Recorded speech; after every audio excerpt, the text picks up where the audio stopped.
Hello, I'm Jeff. And I'm Ross. Hello, I'm Nick. Is that like Superstore where Amy changes her name every episode? You just go in with a different one. No, this was, we were at Expo, and I wandered in, and it's like, oh, new angle, who dis? Amazing. We're trying something new. Same room. Oh, yeah. Didn't know I could do that, did you? No, yeah, you can do it now. And it's So what we need to autofocus do as is well. get a tube and we could actually introduce him like James Bond. Yes. Hang on. Wait. I don't know if it'll work. Go on. The depth of field, it's too strong. Yeah, kind of. Yeah. We'll cut one out. But yeah, Nick, go on. We were at UK Games Expo. I was there on Saturday with my girlfriend, and we walked in, and someone tapped me on the shoulder and went, "Hey, Nick!" And I looked at them, and I came to realise, short people, glasses, beard, we must all look the same. It turns out you do, because I caught up with that guy later, and I texted you on it. Someone came up to me and tapped me because we went for a night out on the Saturday. And someone came up and I went, I tapped Patrick on the shoulder. I went, Nick earlier. And it's because I know a guy in London called Nick who looks just like him. And in the moment, because of all the crowds, my brain just froze and went, Nick. Because I know your glasses. face. Yeah. So I'm Nick for this episode. Well, it's quite funny because also when you're there as well, you realise quite tall, fat bearded men with glasses is also a thing as well. If you're going to be Nick, can I be Steve? So I'm going to come out with this one straight away because I said I'd mention it. So I'd said before on my channel, like turn up and you get a little, I don't know if I put one here, a little Ross Marine. Sorry, not Marine. No, Battle Brother. Yeah. One of these figures, and my mini factory nicely printed me 250 to give away. Yeah. So, and I've still got 247 left. So, I was going to say, you made that same joke when I saw you on Saturday, and you said it was 242. So people actually returned them. It's all a lie. Yeah, I've actually got 256 because people were just giving them to me. They scanned them. Yeah, they printed them and went. These and gave me both. These of them are back. so bad. I'm giving them back. But no, I've got about 20 something left, which is really good. That's really good. I was giving them out like sweets. One person in a group would come up and go, "Hi, I know you," and I was like, 4 people. There you go. There's 7. So it's like nice. You've got spares. So thanks for that. But yeah, some guy went up to Steve Smith, another YouTuber. Steve Smith runs Little Plastic People. Yeah. He's a Golden Demon winner, really good guy. We're friends. I've got one of his stickers on my brilliant cabinet now. Yeah, I think I've got one here because I went round. I was sticking people's stickers on my badge. Yeah. He's really good guy, really nice guy. Yes. We got on a few cons ago, and I'm walking through the day. And I just get this random text from Steve going, this guy's just come up to me asking me for one of your models because he thinks I'm you. And if you've seen me and you've seen Steve, hopefully we can get a photo up of him. Send me this. You got a selfie with him, right? I did, yeah. So send it to me. And like I look like Steve's dad. Like there's that much between us. We're again hair, beard, glasses. But I have about 20 years on me. It's all the resin fumes. But Liam, who came up, thank you for that amusing little anecdote. It was really nice for Steve to be recognised as me. But I gave him, because I had pin badges as well that I was giving out, 3D printed, and Steve then wore a faux hammer pin badge for the rest of the event. It was fantastic. But brilliant. Good times. Are you done with that yet? I've done that bit on the bottom, and now I've put the fish where they're meant to be. Yeah. And now I'm trying to figure out. Now that should now do something because I've put all the fish where they're meant to be to that little symbol. Well, if it hasn't, then you haven't done it right. For our audio-only listeners, Jeff is playing with what looks like an MDF puzzle cube. Yeah. And he's going to do a Greg Davis and throw it on the floor. Please don't. That costs 40 quid. Right. Fuck you and your wooden toys. I can go over there. I'm just shocked. I mean, they look fun. I feel like I would. Do you know what? It actually, to be fair, is something I would. I looked at them and I had a bit of an intake of breath.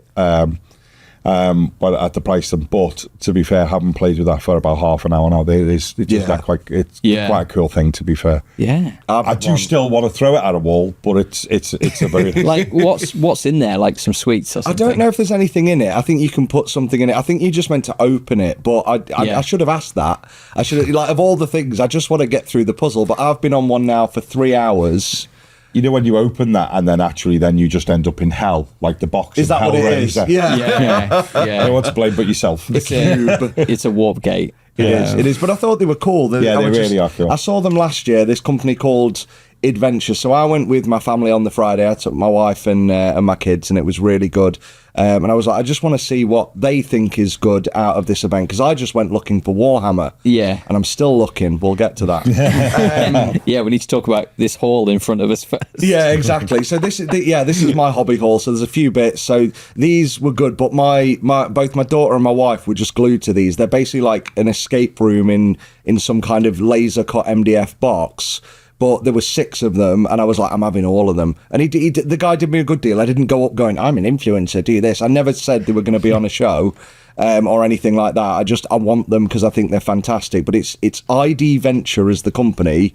And they've got another one coming soon. This will sound like an ad now, isn't it? But yeah, they've got another one coming soon. But they are escape rooms in a box. And I took one home, which is Sherlock's camera. Didn't realise that was the hardest one of the 6. And I went back to him the next day, because I went home on the Friday night, and I went back the next day going, I've got this far. And he was like, yeah, you're nearly halfway. I've been on that 3 hours and I'm doing it. You're but yeah, nearly halfway. I'm nearly halfway. So the value's there. Yeah. And I'm having fun. It's nice to have something physical. Again, it's one of those, I guess the designing it and everything. I mean, I don't know how many pounds worth of MDF is there. I would imagine not £40. Yeah. And so on and so forth. But it's what you if get you out of get it. loads of enjoyment from it, And especially especially like yourself, if you've got a family, it just gets passed on to the next person, doesn't it? So It does, yeah. Is there instructions on how to build it again? No, yeah. So you can reset them. Yeah. So my wife got through one of them whilst I was at the con for the next 2 days. Yeah. So 2 days she's been playing with it, and she said it was harder to put it back together than it was to thing it. Yeah. But I think once you've done it, it's fine. But yeah, we're like, I'll do this one, but I'm not telling you what I did. And you can get hints online as well. Oh, okay. So, fun. But she struggled. Like, she's a little more like I'm a miniature hobbyist and a painter, so I'm quite, I've got my soft, delicate hands. And my wife's quite heavy-handed, always has been. So when you get it, you get a little stand with it. She broke the stand putting that together. So it was like, maybe these aren't for you. But no, she absolutely loved it. So she's done one. My daughter's halfway through hers, and then there's a few more. So I brought 2 here just to show them off, and I thought, yeah, it'd be quite cool. People will get a kick out of them. So if you see them at another show, they'll be at Essen. I forgot. I put my Spiel. There will be at Essen this year. Spiel. Yes, they are. German, aren't they? The lad was saying he's half an hour up the road, so he's like, why would I miss it? Yeah, fair enough. Yeah, absolutely right. But yeah, absolutely brilliant. So that was that. They're good. It's very cool. I picked this. I don't even know what this is. My daughter picked it up because, like me, she's attracted to rainbows. I saw them demoing it. Yeah, on a massive big board. Yeah. They had a massive big board of it, and, which I seen was like literally like on a board, like a I know what you mean, like a whiteboard, like a whiteboard on wheels. They had a massive version of it, like about 6 foot by 4 foot sort of size. So and I did stop and look at it, and I thought, I can't. When you look at something, I can't even begin to understand what that is and how it works as a game, but I was intrigued by it. So that's quite cool. It's just it looks like it's just a big board of colours, and you move like a square over a group of colours. Then you have to read out a clue, and someone else has to guess which of the colours it is or something. And then someone wins. That's what I believe it is. But yeah, I got that as well because my daughter really loved it. I'm just like, ooh, rainbows. I like rainbows. Yeah. It's pretty, so visual. And then the best one, which I told you to go there straight away. Yes, I did speak to my children about that. But anyway, my children went to it, and then it was too busy. They walked away, went back, it was too busy, walked away, went back, and it was gone. Yeah. So what's this? Free Gundam. Oh, cool. So, yeah, if you went to the Wayland booth, they were promoting all their Gundams. Yeah. And then in order to do it, you walk up, you build a Gundam. It's not like, I don't even think it's a... there's like, I don't know the grades, but there's something, there's no, there's HD, there's master MG's grade. the lowest. Yeah. Then master grade, then real grade, then perfect grade. But this doesn't have a grade, so I think this is one lower.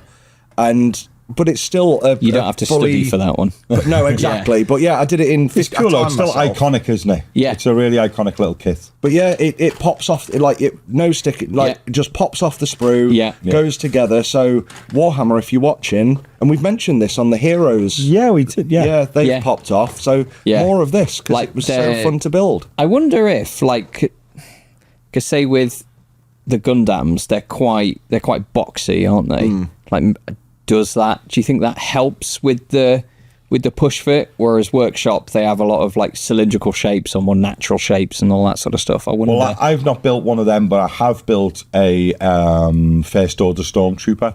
And as you can imagine, there's a lot of curves on that. Yes. It works in the same sort of design system brilliant. as that. And that was it. You weren't pushing any of that out. You had to have clippers and a knife, Yeah. But again, a really, really nice kit because the design of the helmet was like on Stormtrooper helmets, you have that black line. Yeah. Well, you built this midsection, which was just black, and then you started adding all the plates to it. Yeah. For the colours. For the white section. Yeah. On the First Order helmet, it's like a black thing, and then the armor plate sits over it, whereas the old Stormtrooper helmet was a white thing with. This was clever because then when you come to put the head on it, the dome of the head was one piece. Yeah, and it clipped in, and when it did, it then left the black exposed, and then the next plate came up to the black and left that exposed that way, and it was really, really, really cleverly designed. How big was that? Oh, it's sort of the size of a Black Series sort of Hasbro Star Wars figure, so like the 6-inch size. Oh, and it comes with the whatever their variant of their laser gun is, but it also came with the shield and the baton from the character that was in who fights Finn in the Force Awakens. It came with the riot shield as well. Is that the guy who gets Finn is the guy who gets the red down his face. Yeah. But it was really cool. Building it was really cool. I took it with me once on a holiday when we were camping, and just sat one evening and put it together. It was really, really cool. Yeah. But they don't seem to be Bandai seem to be supporting them as much as they are. They seem to because I thought, we might buy another one, and they just go for mega money on eBay. They seem to come in. Star Wars is a Bandai then? Yeah. Oh, brilliant. Yeah. They come in and out of. They sort of come in and out of. They build some. They make some for a while and then they go and then they introduce something else. But they don't seem to hold on to one design for very long in the Star Wars range. It's not just them. So I was saying before, me and Mike. So obviously Wayland did this to promote. Hey, Gundam, it's fun. It's cool. They're really running the Gundam thing, aren't they, Wayland? Oh yes. yeah. I think it's coming back though. Yeah. I think because we obviously did a video with them before Christmas. Yeah. And that was to promote that they're sort of distributing everything. Yeah. In the UK now. You can get things in the UK, but I think from specialist shops and all that sort of stuff. So I think they're quite like a mainstream supplier of it now. Yeah. It's quite smart. It's just, I think the thing is yes, you can go on to paint it and do that, but they're fun to build. That's saying something, isn't it? It's it's the experience of building it, and it's very much in I guess Games Workshop style. Making a comparison there, it would be like painting the interior of a Rhino and then gluing it all shut. Yeah. It's there, but no one's ever going to see it. Absolutely. And when you get up to some of those higher grades, you build an exoskeleton and then you put some more bits on it and then you put the outer armor on and you never see what's underneath, but it has an exoskeleton in it and you're like, cool. The bit that wows me is and this threw me, my first real grade was, and I painted it up and I thought I was being really cool and edgy. This is going to get us cancelled. And I thought it got me cancelled from a Facebook group. So I took a Gundam, spray painted it blue with white on it, put Ultramarines logos on it, shortened the gun, painted it red, got some bits from other model kits like the winged skull from the Rhino kit, cut half of it off and put that on the gun. And then I posted it in the Games Workshop for grown-ups group or something like that, and got cancelled out of it because it wasn't a Warhammer product. I just Anyway, thought- You got banned. So that was the painting phase. We had 2 years. It was a good run. Thanks for everyone that's followed us, all the Patreons. Thank you very So much. you're not allowed to cross the streams. No, That's I no thought people. it'd be a good collaboration, but no, Yeah. nobody liked I'd that. like to so I see was that. like, I just took my head in the sand, and Yeah. Can't cross the streams. Brought it apparently. up now and cancelled your channel Yeah, with it. thanks, But mate. they are brilliant. But the bit that blew me away was I took a piece off the sprue. And then I looked at it, so but the number and the thing was right. That's one thing Bandai do that Warhammer struggle with is numbering the right pieces. Yes. And you can have a go at me. We all know it's no, true. we all know it's true. Like I've built. I mean, you guys can see it. No one else can. No. Like the massive pile of boxes Yeah. of all the orcs that I've been building recently for a project, and the amount of misnumbered parts. I think the ones I enjoyed building the least are actually the commandos from Kill Team. Yeah, they're good miniatures. Because They're lovely. They're fantastic miniatures, but usually, like, you know, things are kind of grouped together, aren't they? Like, Yeah. oh, this orc is generally here. Yeah. That one's They sort of generally put there. everything in a corner, But don't they, normally? The Yeah. commandos are just all over, like, 3 different sprues. What else is I like hated that? it. Oh, I built something not long ago. It's The like that. the Outriders are like that as well, aren't they? Like I know it's not 3 Yeah. massively different sprues, but it's like there's still. Yeah. Oh, it'd be so good if you just. It's group been it really together. interesting. Arbeit. Oh, you Yeah. spend more time looking for the parts than it takes you to build them. Oh, that's maybe it's a Kill Team thing. Who knows? What really Yeah. tickled me? We'll get back to Expo in a minute. It was interesting building some older sprues and older models and stuff like that. So obviously, your modern day sprues. I don't know when they changed it. They have the little tab with the number on. So Yeah. you're like, this one is obviously 45. Yeah. And then you have the older numbered ones where they don't have that little tab and they just put it on the sprue. But then Yeah. sometimes the sort of feed lines cover the number. But then also you're like, is that one 45 or is that one 45 or is that one 45? And then quite a few, like the battle wagon or quite a few of the older vehicles, like the truck, they're just not numbered. And they have new instructions, but they just go, get this bit. And like, you mean like they're like the 90s and yeah, early so 2000s, aren't so they? building the truck was fine because it was only on Yeah. one sprue. Yeah. But I got a battle wagon and I took some stuff home yesterday to build it. I was like, oh, you know, open the garden, open the doors to the garden, and just, you know, birds are tweeting, stick the fountain on. I sound really, really fancy, but the lady that we bought the house off just couldn't be asked to move it because it weighs a ton. It looks terrible, but Eventually, it's quite nice. he moves his table and chairs down to the croquet lawn and carries Yeah, on. that's Yeah. I just like to hear the knock of the play. Yeah. I just wandered down to the coal mine that I own because I like to hear the sound of peasants having their lives shortened at my expense. No. And, Nothing brightens my day quite like the sound of the cough of bronchitis. yeah. Consumption. Yeah. Just suppressing the working class. Oh, it's delightful. Yeah. So, I built like I built a set of boys and some beast snaggers and the squig hogs and was having a whale of a time. And I was like, oh, get this battle wagon open. And I think it's like 3 or 4 sprues. It's pretty beefy because there's loads of different bits. And it was just like, no numbers. I was like, pack it back up, put it down, had a glass of wine instead. Yeah. Bless you. Do you know how Couldn't be many arsed. points you built? Because this is for a future video, isn't it? Like- I have no idea how many points that I've built. I'm going to get the viewer of part 1 of this video to figure it out.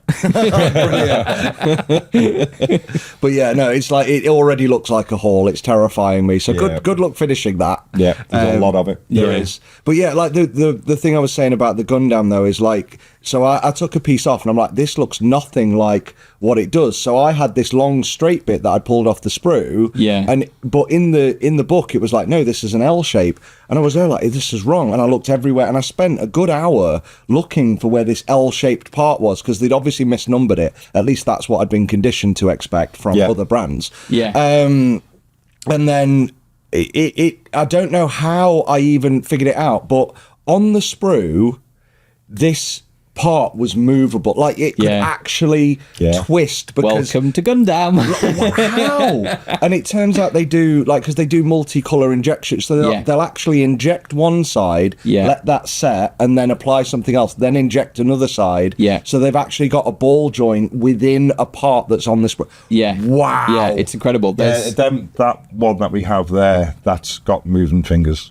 Yeah, that sort of thing and as well. That's all one part. Like there's some good, on there's some sprue, good videos. like a hand on a sprue. Some good videos online of how they do it. And I think like Adam Savage from like Mythbusters, but he has the YouTube channel now, like Tested. Yeah. And I think he went behind the scenes at how they do it, and it like you see the Games Workshop ones being made, or like Airfix, and it's just like 2 metal plates, squish, sprue falls out. Yeah. Whereas this one, it's like loads of different ones coming in and interlocking, and they use. Sometimes you'll have the same colour of plastic that's on an articulated joint. So apparently they have slightly different plastics, like with at different temperatures.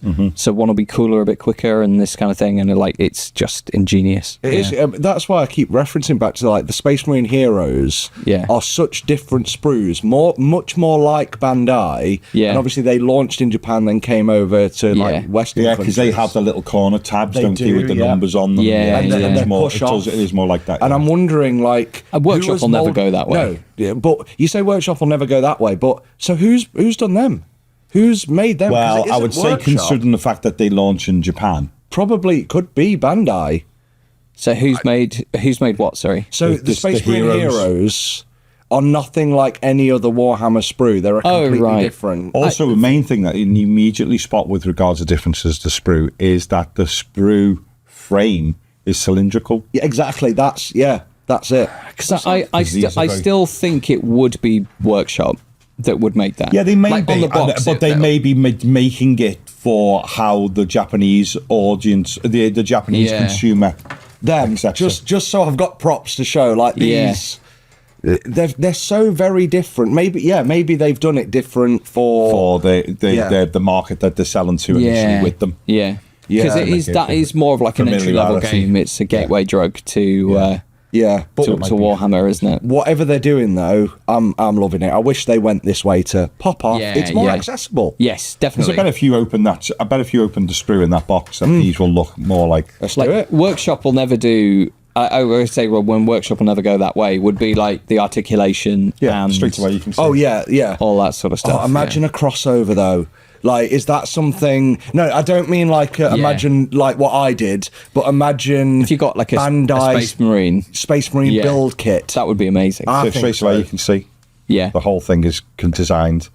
It's literally. If this was the internet, so frighteningly close, actually, that you start to go, hang on a minute, are they from the same factory? They're really, really similar. But you, at the very least, if these have been made in the UK for the Japanese market, seeing if they're the same colour, they're not. For the Japanese market, then they've done a good job of it. We've got Darktide as well. We'll have to have a look at the sprues for that. Yeah, and then maybe it's a game thing. It's from. So these models are from the Space Marine Heroes Japan collection, not the game. So before that, they did 3 like blind box releases. Do you remember them? Like where it was like you can buy 8, but over here we're such collectors. We're like we want them all.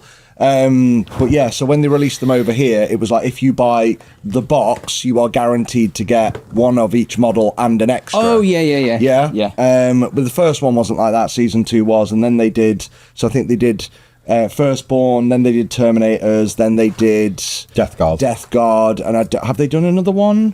Darktide. They did Space Darktide is normal. And then they did the other one, didn't they? Which was the one which now counts as like a kill team. Which is you buy. They've got one which is all Primaris. Yes, that was it. It comes with rules, so you can play it as a kill team. Yes, that's the one. I don't think I've got that one. Yeah, really difficult to lay your hands on. I couldn't get a hold of that one.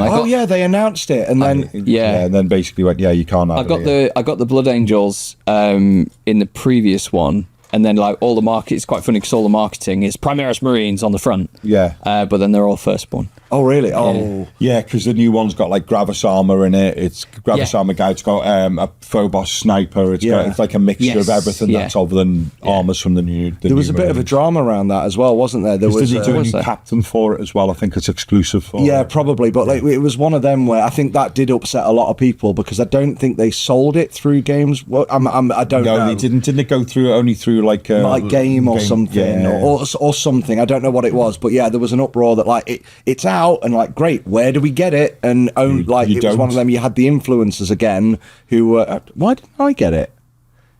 Anyway, but you had the influence, because I really wanted it. But you had all the influencers going, "Hey, this is out," and everyone's like, "Great, where do we get it?" Not even you're out of stock. Where is it? It's hard to get hold of. But that I like these blind box little mini. They're diorama-esque bases. So yeah, you're right. They probably won't go that way, not the multicolour, but I hope they do go this push apart. Just say on that box, in the end, one of the, because I get a bit obsessive for things, the FOMO gets me and things I desperately have to go and try and get. And in the end, I thought, there's a Phobos sniper in it. I thought, it's in a different pose. I thought, great. And then I thought, but hang on a minute, I will end up with more snipers that I can field. Yeah. Because I'll end up, they field them in 3s, and then I'll end up with 7, because I've got 2 squads. Well, I've got 3 squads to my sleeve. I've got 2 with rifles and 1 with the las, whatever they're calling it. And then I'll have another one. And so you can't run these guys as a squad of like multi. Not in the 40k. Not in 40k. They only work as a squad. They've got squad rules to use them as a team in Kill Team. All right. It's nice the idea going, well, if you want just a different sniper for you, But the Phobos sniper teams I've got enough parts to make them a little bit different. Okay. Anyway, but you can swap the heads around and things. And I was like, I really, really want them. And then I went, but I'll end up with actually men I can't field. Yeah. So, or you'd have to swap one out. Yeah, and then in the end, I just thought, it'll just play on my OCD too much in the end, so I just left it. I just like the squad. It's very rare I fight FOMO off, but I managed it on that occasion. Well done, congratulations. Yeah, smashing. So it's like we should start every episode with, hi, my name's Ross, and it's been 9 days since my last Warhammer purchase, but where are we going after this? We're going to Warhammer World. So it won't even last long. So that's that. But I think the whole point was you get a free model and it's meant to get you to like, oh, Gundam's fun, buy them. I think that's a very good idea because I think like it will probably put off. Like it being so different to 40k, like it's a bit of a new experience for people and so on and so forth. Like I'm not like an anime fan really. I feel like I missed that boat when I was younger, but like building Gundams is great fun. It's just fun. Yeah, it's fun. I mean, I then spent an hour looking at all the Gundams. Went back the next day to look at all the Gundams, and I had I was holding boxes of them. Like I like this one, and in the end, I got so overwhelmed and in the environment. I'm going to put them back. And then I caught up with Mikey from Hellstorm Wargaming. Great guy. I love that channel. Yeah. Always funny. Like, just no matter what he does, you will always laugh with him. And he was telling me they do... Even if he's telling you bad news, he manages to make it look quite exciting. But he said, I want to get the Evangelion one, which is another... You won't know, it's the anime. And I was like, ooh, does that exist? And then last night when I got home, I was very tired after 3 days of thinking, but I still had enough to sit there and go... Right, well, my brain is still within the 24-hour period of the con closing. You broke my Gundam. Nope. Right.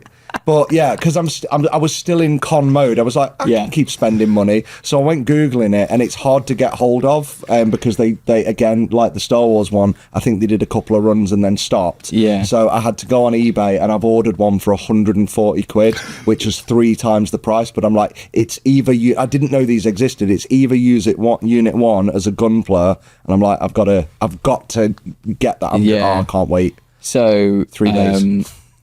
Yeah, no, I mean, like, of looking on the table of all the stuff that you bought versus all the stuff that Jeff bought. You bought stuff. I bought art, which is what I bought, because he's a really, really good artist who is on the flip side of Element. Yes. Finds at Element. And he had some really, really nice art. I bought, it was 3 pieces for 20 quid, which was really good. I got, for myself, I got a nice Boba Fett sketch.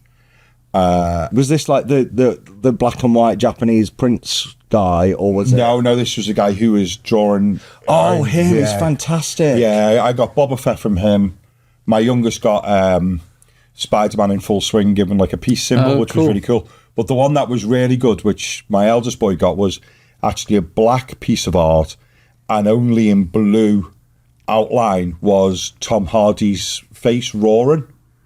It was like screaming. And then in red art over the top of it was Venom. So you could see both at the same time. Oh, that's and it was interesting. really good. And he thought, that was 3 for 20 quid. And I've got to be honest, he looked at that one, he thought, he's about to pay 20 quid for it on its own. Yeah, because it was really, I saw, really good. like, I didn't get anything when I was there. Oh. Well, I mean, I went to Element Games like the day afterwards to make myself feel better. Yeah. It's like, I'll just pretend it's Expo, but without the queues. Yeah, exactly. They were just non-stop, weren't they? They were sweating like by 10 o'clock. Yeah. Oh, bless them. Yeah. Yeah. But at one point in time, there was somebody talking. Sorry, I do apologise. No, At one point in time, there was one of the guys was talking about brushes with a customer. I felt like I wanted to come over. I haven't done it now twice. You go, you go and have a sit down, and I'll show you. An S&M brush. Yeah. You sit down, but I've got this for you. It's amazing. Like I made a beeline for the Element guys when I got there to say hello, and then Because we love Byron and Ed. yeah, And the other guys in there. I must be honest, most of them I don't know, but yes, they were lovely chaps. yeah, and it was very good. And so I ended up, I did a big coffee run for the Element guys because they were all stuck. And I know how nice it is when someone does that for you when you're working and things. Blue headset. Myself and my girlfriend wandering through, and it was where I met Mikey as well. Bumped into him, and he was like, "Oh, when you grab your coffee, we'll have a chat." And I was there with 9 coffees. And he was like, "Oh, I didn't realise how many coffees you had. I'll catch up with you later." And then I didn't see him again, so I'm sad about that. I need to message him. Do you know my favourite bit was watching the Roman and the where they were Saxon reenactors coming in, going out, but coming in with coffee. It's quite a juxtaposition. Ye old Costa. But I bought everybody coffees, and then Ed very kindly said, "I'll put it on a store credit for you." So then I went into Element Games yesterday, and you bought lots of paint and spent all my monies. I did get some more Orc Boys. because you haven't got enough. Yeah. Well, and then I went to Hobbycraft as well because I want to paint lots of orcs. I bought grey primer. I wanted some grey primer. I really like Vallejo primers. Yeah. I used some Monument Hobby stuff, and it's still pretty decent, but I really get on with the Vallejo stuff. I use think it's Steinol Res amazing. for a bit because everyone reckons it's better, and I don't know whether it's a Steinol Res, I believe, or Badger, and I feel like it is better. It's a little bit hardier, but God, it clogs my airbrush like nothing else. So the Vallejo stuff's just so much more reliable. Yeah. Then what else did I get? Model Air. I wanted the big tub of Model Air Gold. Yeah. So, but they didn't have it. Oh. So I just got a little one. And then I got some more Tamiya paints and some oil paints. So You're starting to buy paint now, like you know what you're doing. That's frightening. Looking at the ones he's got, go on. I watched a Marco video on. Next video he does, you'll have a beanie on. Hello guys, welcome to the painting phase. No, the only thing I'm going to do is paint chromatic black. Did you buy any chromatic black? No, no, because you make it. That's the whole point. So if you don't watch Marco's channel, please do. Yeah, please do. I really want to try how he paints orc skin. Yes. Because it looks awesome. And all of his speed paints look incredible. Hello. Oh, edit to the dog. Hello, bells. Yeah. But you just decide how you decide when you want to turn up just to be on camera. She wants to have a go at Marco's painting orc skin. Well, no, you know what attracted to her with it being a Legato Romanola was when I did my Italian impression. She went, "Oh, someone's speaking in my mother tongue." yeah. I understand the language and the accent. That's brilliant. And now she wants to fight. So, he airbrushes on, I think, Plague Bearer Flesh. Yeah. and then he goes in with a green ink. gold. He uses green gold like a bit later, yeah. But he as a shade, he uses green ink. So I got some. I mean, I've had a terrible run of form with inks. Because I always they reactivate with contrast paint, I think. Or right. something. So if you use the white, so Marco uses the white titanium ink. Yeah. And then if you're really heavy with it, and because of I think it's the heavy pigment in the contrast, if you don't leave it fully overnight to set, contrast will reactivate it. Yeah, sometimes. because I've had it where contrast paint's reactivated it, but then I've also had it where I've left it for 2 days and then I still painted and the white just just rubbed off straight away. So I assume I'm doing something wrong because Marco wins Golden Demons, he knows what he's doing. It's definitely a me issue. But I'm not very good with inks. I'm doing something wrong and I'm not sure what it is. So hopefully you're gonna crack it. So knowing he's terrible with inks, he bought more ink. I bought more ink. Yes. No, I mean That's a definition of madness. Yeah, exactly. Yeah. Well, no, is it? What is it? The definition of insanity is doing the same thing and expecting different results. So I know where you're going with it. Go on. I bought some Tamiya paints because I bloody love Tamiya paints, and it's a Marco video. He uses an airbrush. It's amazing. Did you see him paint the lion? Yes. Where he's just using an airbrush. And it all looks a bit blocky and really weird, and all the colours are all over the place. The ugly phase is monumentally ugly, and you're like, where's this gonna go? And then you blink, and it's incredible. Yeah, it's so monumentally good.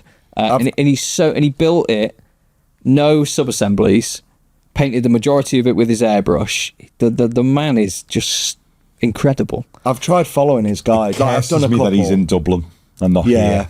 Yeah, we should get him over, Marco. If you're watching, get on the painting phase. We'll have a chat, and while you're here, teach us how to paint. Yeah. We promise not to wear beanies when you turn up. Well, maybe we don't promise. Maybe we don't promise. Don't promise. Don't make a promise we definitely won't keep. Yeah. So I bought some Tamiya because I love these through an airbrush. Oh yeah, do you want? No, I was having a drink. Cheeky. Oh right, yeah. Yeah, I was literally. We'll go back. So I was doing that, but I did say I would drink out of Daz's cup because he came over and mentioned when I was there I left a cup. So I was like, I think. Yeah. Oh, is it? Well, dibs. Yeah. Is there anything in that? No. That's like the way you moved it. You were like, gentle, it's heavy. I was trying to be back to subtle. that thing for Warhammer Plus. Yes. God, bloody heck. God, I hate it when people. Deep Strike. I hate it when people promote things for money. It's just really sad. It's really.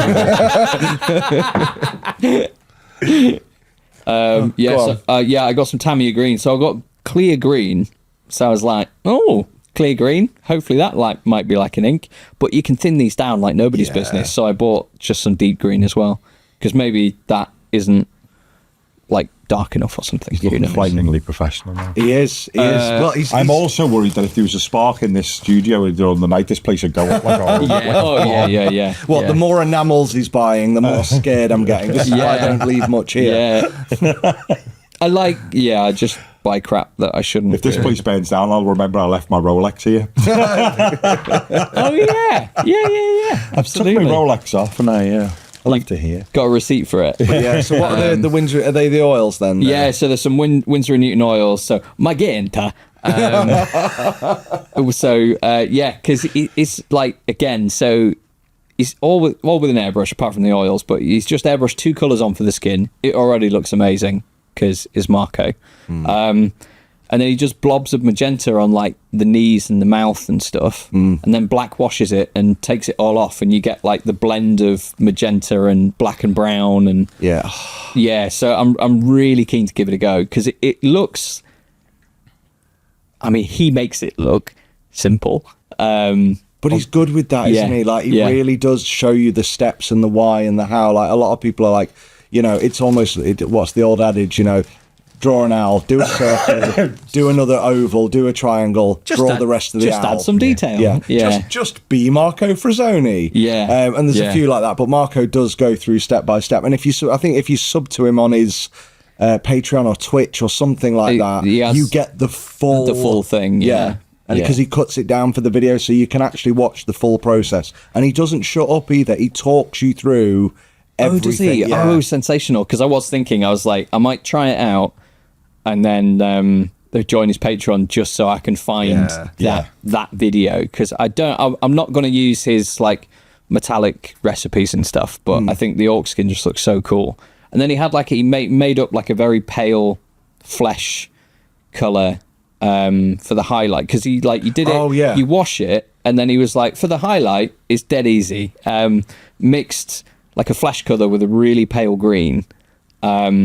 Just put one line of it, and then just blended it with a different brush, because it's oil. Because it's oils, and it looked amazing. I tried that. Wait till you get to that stage, and you kind of watch his video, and it does look approachable. Yeah. But then when you realise how small those pieces actually are in real life, you're like, okay, right, this is going to take practice. And yes, this was the reason why I wanted to join his Patreon, because I was like, right, okay, because he was like, oh, just use like a flat, like a soft brush. Yeah. So I'm like, right, I need to figure out what the soft brush is.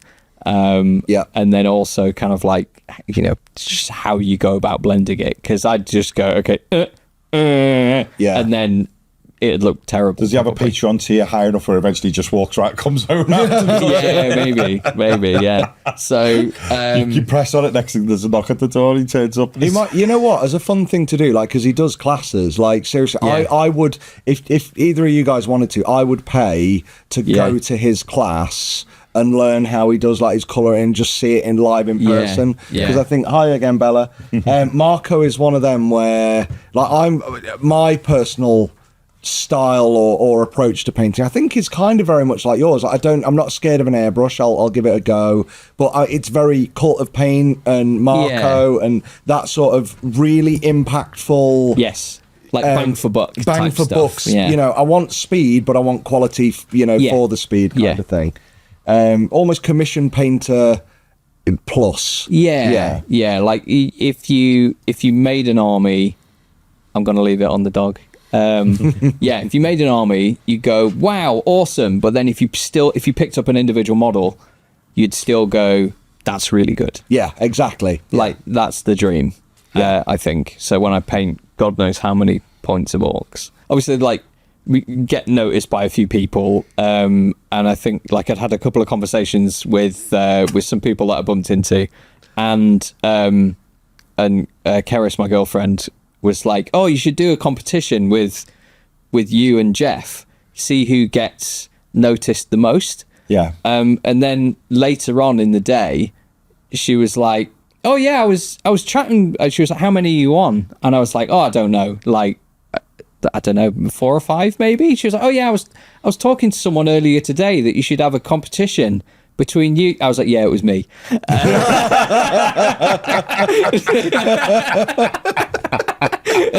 It's like I'm so unnoticeable.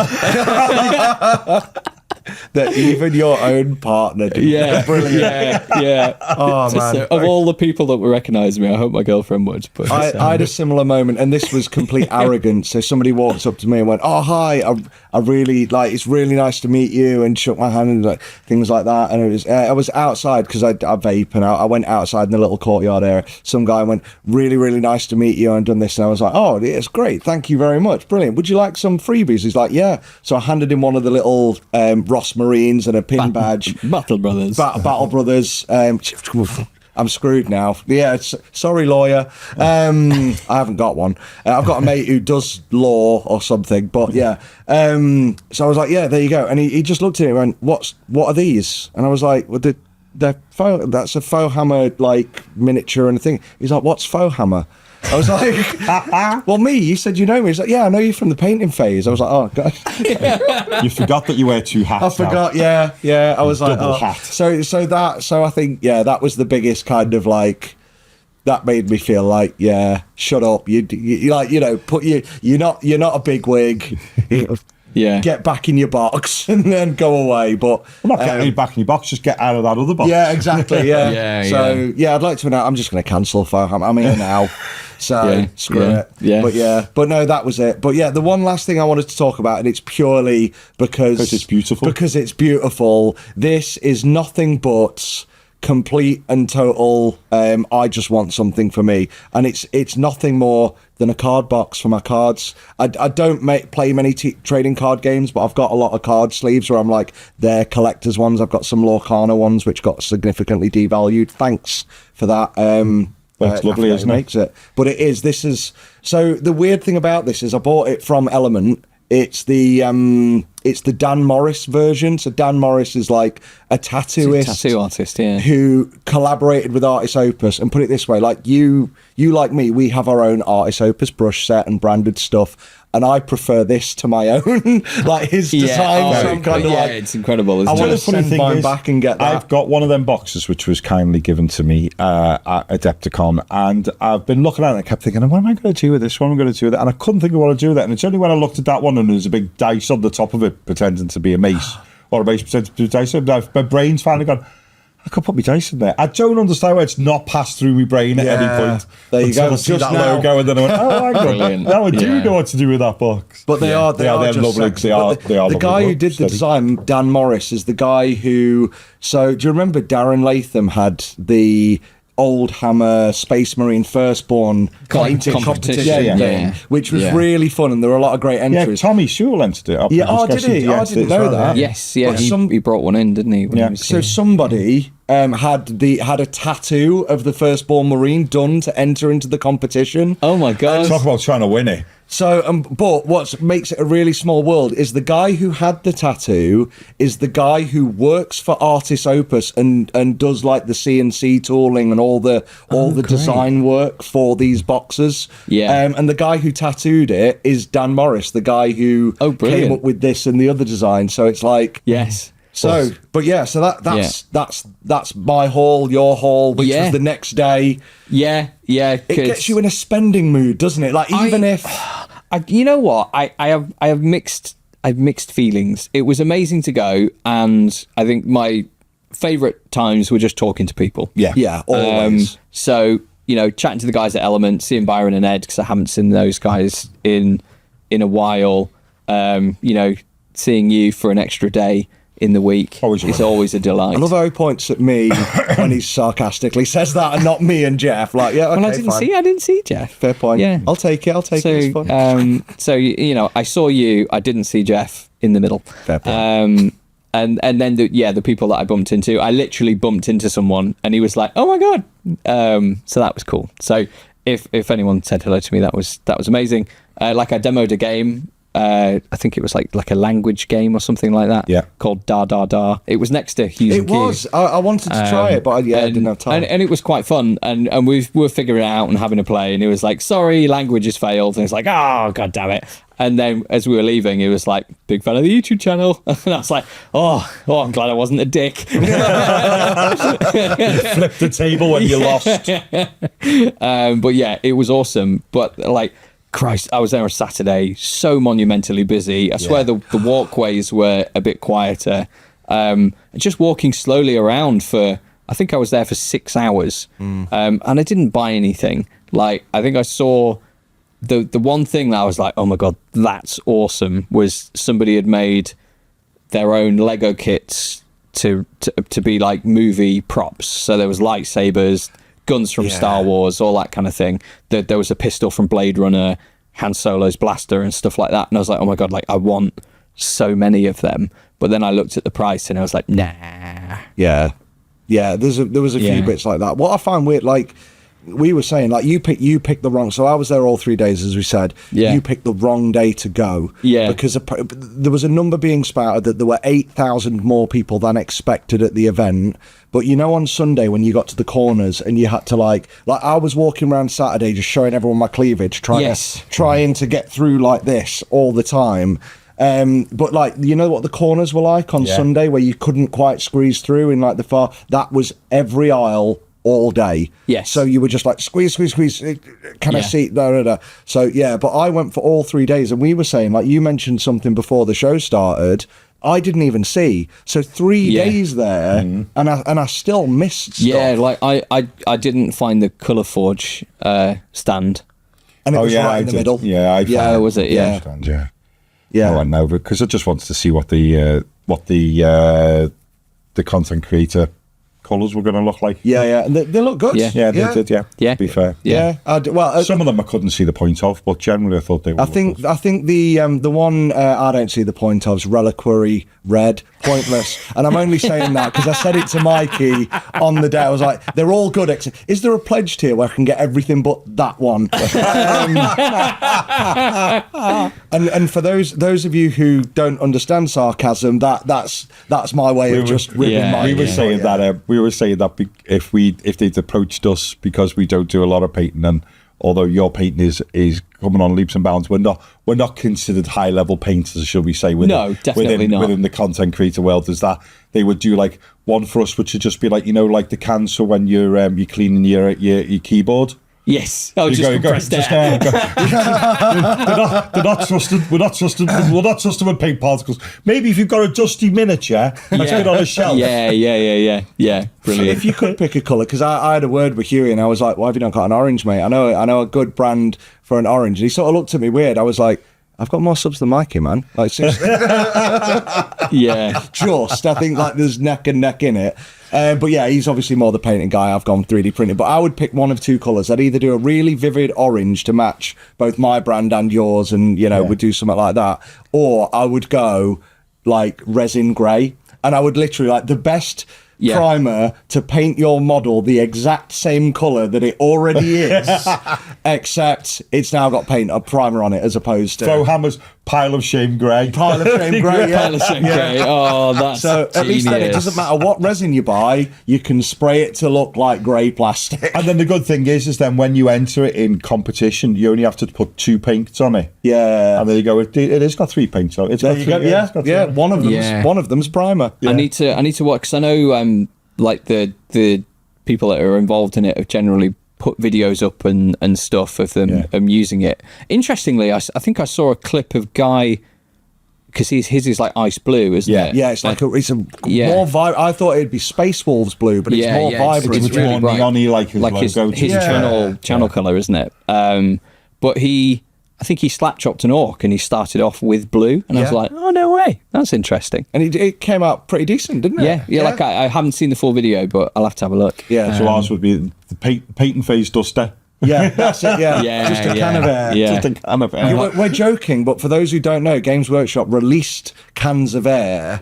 Oh, was that for the spray gun? For the air gun. So they had the flamer shaped. Yeah, which was been a topical conversation many moons ago. I'm going to buy one off of eBay, because you can buy one and attach it to a compressor. Yeah. Yeah. So just give it a go with that. Like it is a spray gun. It's for basing your miniatures, isn't it? Well, But I think the sprays are interesting. Like was Pete's is like Rakarth flesh in a can. Yeah. Is that right? Yeah. So I like Pete's. I think that's a good shout. I think they're the really. It's like versatile. Yeah, like the most versatile two. They're going to sell the most. Suggs' pink spray. If you're doing yellow, so you spray it pink, dust over with white, and then you do your contrast. So the pink, you love your Imperial fists, don't you? Well, I fucking love painting yellow, because I think this guy's insane. Because it used to be really hard, but you just use contrast now, and it's like Imperial fist contrast paint is just fantastic. Yeah. But yeah, I think that's what I would. Mikey's one is a very good red if you're going to do flesh tearers. Yeah, or Raven Guard. Well, that's what he did, didn't he? He brought his models as well, which was cool. Oh, brilliant! So he put them out. No, what was it? Isn't it Blood Ravens? Not Ravens. Yeah, Blood Ravens. Sorry, from thingy. But they would have been great because I printed some terrain that was very Dawn of War-esque from the guys at War Games Terrain, who we met at LVO, and we're also at Adepticon. Oh, the German guys, If they are watching, hi guys, hi Patrick, it's lovely. But they did some Dawn of War-esque terrain that you can print, and I thought, that'd be brilliant. So had I have had that can of Mikey's red, I'd have been like, I'll paint that for the video. It'd be brilliant. But yeah, I think the smartest ones, just from a which will sell the best, I think is. Tabletop Tactics did I don't know if it's ice white, but they've got a grey white, and then you've got the one that Pete's done, which is like a Rakarth fleshy style grey. I think just those greys, those neutrals will be so the Dead Animal bits is good. The Siege Studio one I was a bit intrigued by. Bronze. But it's very dark. Yeah. I don't know how much fair use to them, but I don't know how much you're going to get out of that. Yeah. But yeah, And then they'll catch us on the next one, yeah, and then Valorite doing yellow. which was was an obvious. Yeah, wasn't it? of course, absolute classic. And then Peach doing Peachy Peach. There's the three which colours there. It's definitely on brand. The three colours there that allows you to do an Imperial Fist, or you've got your primer, your Zenithal, and then your top coat to do Imperial Fist, all just for them. Yeah. They're really good. I think the biggest problem they've got, and I think they know they've got it as well. But yeah, the flesh one's really good for like fleshy colours as well, isn't it? But the the issue they've got is they're stuck in the UK at the moment, and it gets mentioned a lot. And they know that they look. I'm quite confident they're working on it. Like, you know, they didn't. I had a chat with them, and they didn't confirm anything to me, because obviously I don't think they want anyone like to know what their plans are. But I think they're very keen to obviously open up to a wider market, because they've got a fantastic product. Well, I'm on a Death Guard Facebook group, and there's people like, oh, I don't want to buy the Games Workshop one, and I always go, right. If you're in the UK, this will be useful to you, which is Colourforge do one called Death Rattle Green, which is that, is that colour, and it's really good. You get more in a can for less money. It's great. I think that's the business model, though, isn't it? It's like someone's just looked at it and gone, what do people want in miniatures? They want good colours. They want lots of paint for as little as possible. And it's not the cheapest paint on the market. It's not like Halford's random primer. But even I went and bought some Halfords not that long back, and that's starting to creep up in price as well. It is, The only good thing, the main thing about Halfords, although you can't colour match, because it's not built to colour match like the way Colourforge is, but the Halfords range is just immense, because however many colours a car there is, there's a kind of spray for it. But it was really good. But yeah, anything else? I tell you what, I can't remember the last time the last time I used a rattle can was to prime my dry brush dry palette. Right. So I've just been using an airbrush a lot recently. I mean, I know for people, it's not good for everybody and all that sort of stuff. But we go downstairs, and if it's windy, because of the way all the buildings are, it just goes around, and I don't want to get people's cars covered in primer. No. And then you've got to do the whole car, and it's going to cost you that'd be so expensive. I did the tubes from that last week when it was raining. Also, don't look at the back quarter panel of your car. Just saying, no reason. Unrelated. Next to my car, I wouldn't know. Yeah, but no, airbrushing's like such an easier option, isn't it? For so like I either go either black or white, or now I've got me grey. Yep. And then whatever paint I want to use, and then I just base coat it with that. Yeah. And then I find that the quality's a lot better, which is more on me for being crap with sprays. But I've got more control, so I thinner generally as well. it is. So my one from yesterday that I was really impressed with, there was a number of them, but first of all, I can never pronounce it, the lovely people who make Fallout. Oh, Modiphius. Yeah. Oh, we went and looked at their new, you've got them there. I did, yeah. We went and looked at their new game. Well, for a start, their Fallout range is awesome. Yeah. It's really good. It was gobsmackingly good last year. It's got even better this year. Yeah. Their boards, especially with the TV show and everything. The boards, the TV show's blown it up. Yeah. But they've got a new game.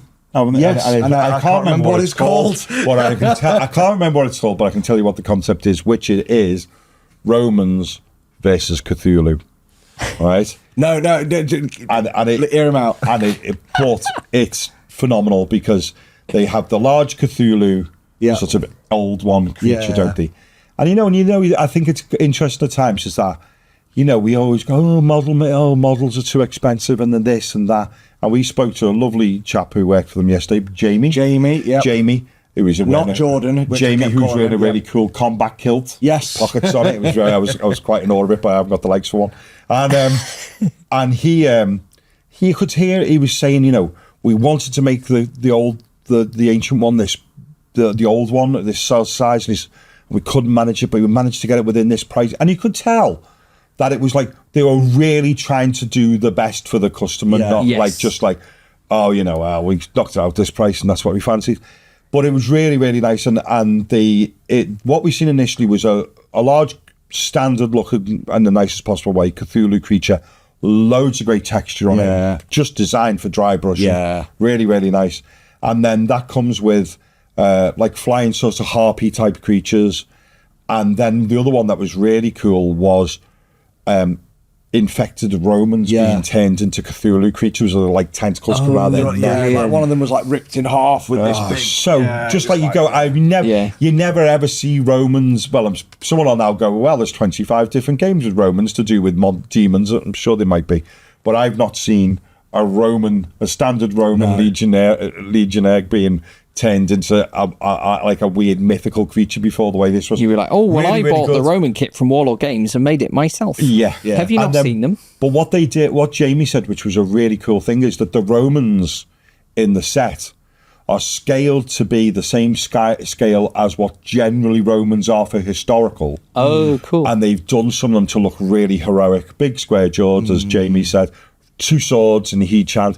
And he said, and the ideal thing with them is, he said, if you don't want to buy this game, he said, but you want some kick-ass looking characters in your Roman army to be like the captain or standing out. Yeah. He said, there's some really, and I'm not the biggest fan of historicals. No, but it the makes Roman me yawn, but the Roman miniatures were really nice. There was the whole range was lovely, but the Roman miniatures, you thought, you know what, if you just had a group of these in your historical game and then just one giving it loads with 2 swords, you go, and they looked really nice to paint as well. So Jamie was very generous with giving us miniatures, and he was very generous with his time. Couple of we got like some. See, I missed the weird Modiphius thing. bit. It's brilliant. you missed the massive.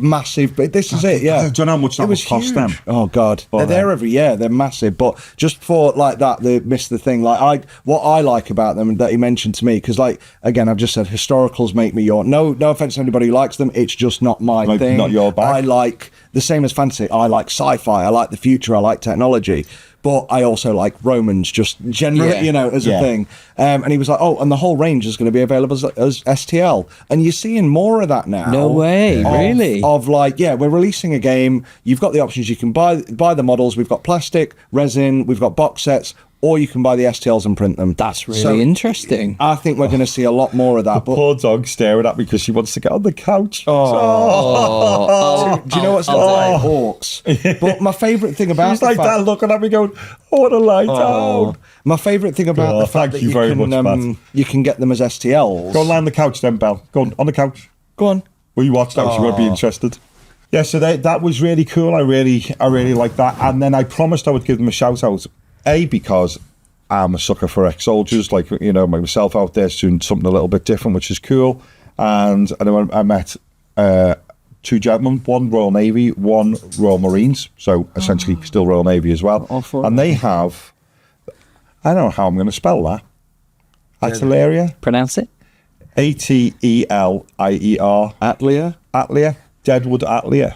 And I promised I would give them a shout out because they were A, really nice guys, and B, I really like their product. They do really big bulletproof cases.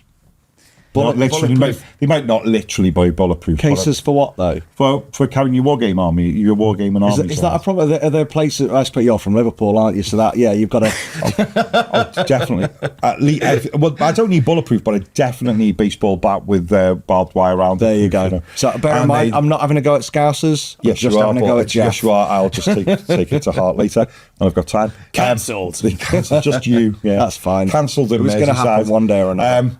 So they do these really cool cases, and they all come with shelves in them already, and then another bit for putting your codex in. Really cool, actual like lock, flip lock, metal, locks on them. Really. I was trying to think of another way, and then realised I'd already used it. But they, but really sturdy, and the idea you can just pull everything out on a tray.